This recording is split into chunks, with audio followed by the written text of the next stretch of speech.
With the pure avalanche of amazing knives to hit the market here in 2023, it has been literally impossible to stay on top of them all.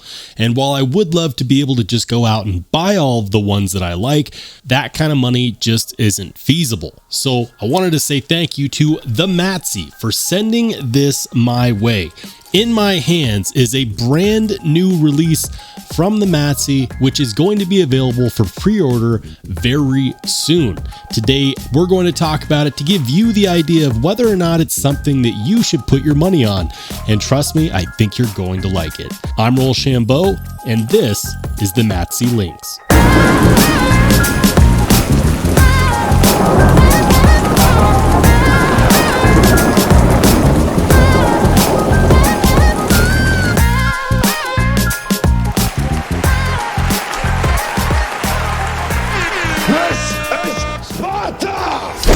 Imagine for a second a knife designed by Batman and Superman in collaboration, but oh yeah, they're from Poland. This is the Matsey Lynx, and it is a collaboration between superstars Kombu and the Matsey, two amazing knife designers from Poland. And I do want to say thank you to the Matsey for reaching out to me, because it's been difficult this year to get my hands on absolutely everything that I wanted to check out. And I know people are going to be saying things like, Rollshambo, just buy it. If you want it so bad, if it's so great, just buy it. Just buy it. There's been so many amazing pieces released that it's just not feasible financially. So it meant a lot when the Matsey reached out to me on Instagram and said, hey, would you like to test it? Yes, I would. And this is the one that he sent. Now, I want to make it clear that there are two other versions of this knife, and they're all going to cost the same amount. This specific one is the blue with stonewash finish on the handle scales and stonewash finish on the blade. The other two versions are going to have natural tie or raw tie with a dark matter fat carbon fiber inlay. And I think that those look absolutely phenomenal. But I mean, who am I kidding? I know you've been staring at this knife the whole time. I'm sure you agree with me. This is one good looking knife. I'm going to go ahead and pop some specs up on the screen for your viewing pleasure. We're coming in at about 8.3 inches overall with about a 3.5 inch blade. The whole thing is going to weigh somewhere in the realm of 4.4 ounces, which for a knife of this size really isn't bad. We have a hollow grind on the blade that's finished with a flat grind at the tip, and it's very, very subtle. In fact, if you don't look closely on this one, you might actually miss it. But it's pretty cool because what it does is it allows for the thickness of the blade to continue almost entirely all the way to the tip while keeping it very slicey. That's quite a bit of ingenuity. The handle scales are, of course, titanium. The backspacer is also titanium. The pocket clip is also titanium. And while there's not necessarily a whole lot of it going on here, all of the hardware is T8. I'll say that again.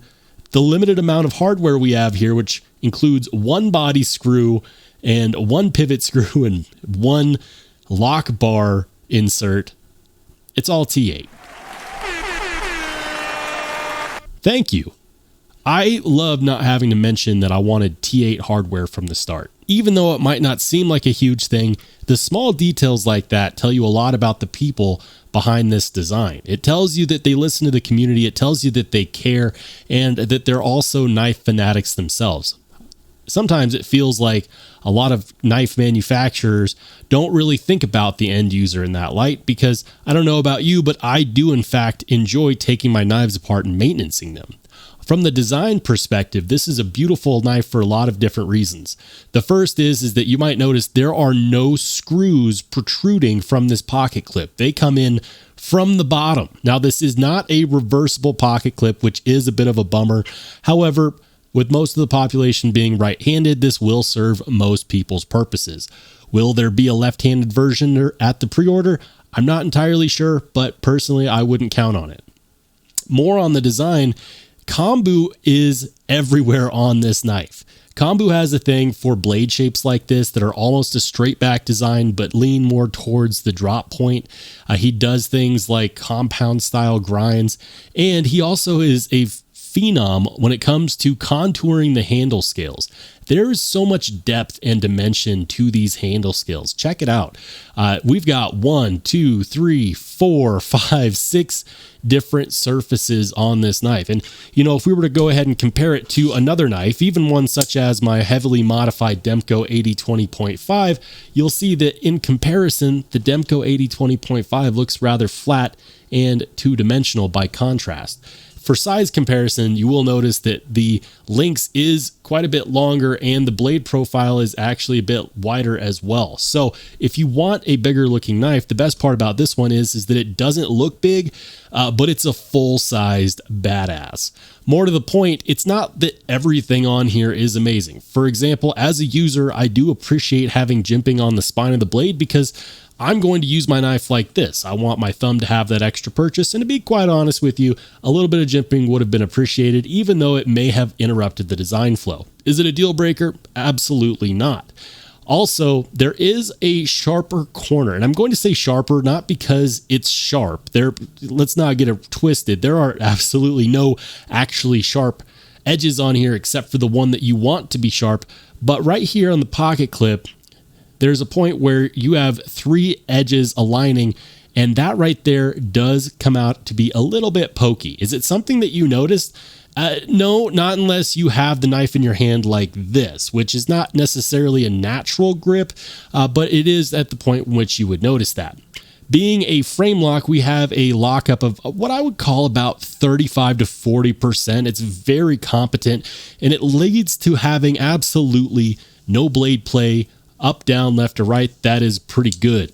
The blade centering on here is, well, it's perfect. And I would expect nothing less, given that I'm pretty positive that the OEM on this knife is in fact Bestech. Kombu is not the only designer that had his hands on this knife. Kombu is partnered in this one with the Matsey, and the Matsey is known for clean and elegant lines that are simple and subtle, yet very complex in their nature.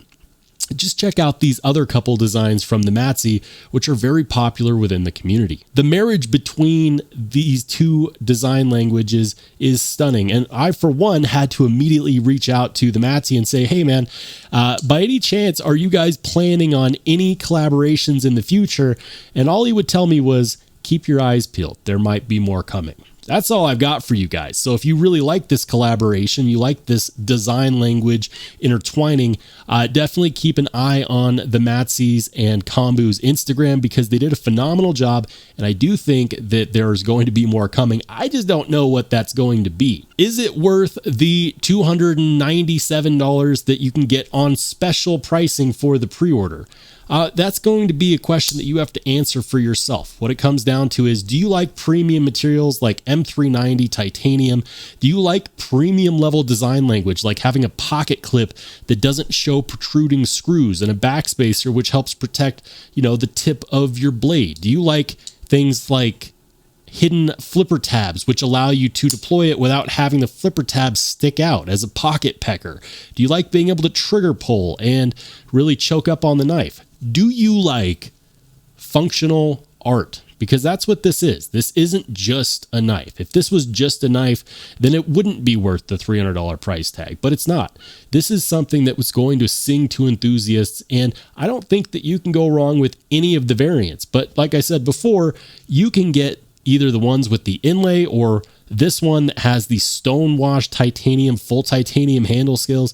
They're the same price, so pick what you like. But I would not suggest waiting for the drop because there's no guarantee that they're going to last. I think that when the general community gets their eyes on this, they're going to want it just as much as I did. But I'm curious to see what you have to say. Do you like the Matsey Lynx? What's your first impression of this knife? If you're going to get one, are you leaning more towards the one with the inlay or more towards the one with this stonewash finish on the blade and the handle scales? Let's make a discussion. And if you want to watch more awesome knife and EDC content, go ahead and click on one of the videos that pops up next.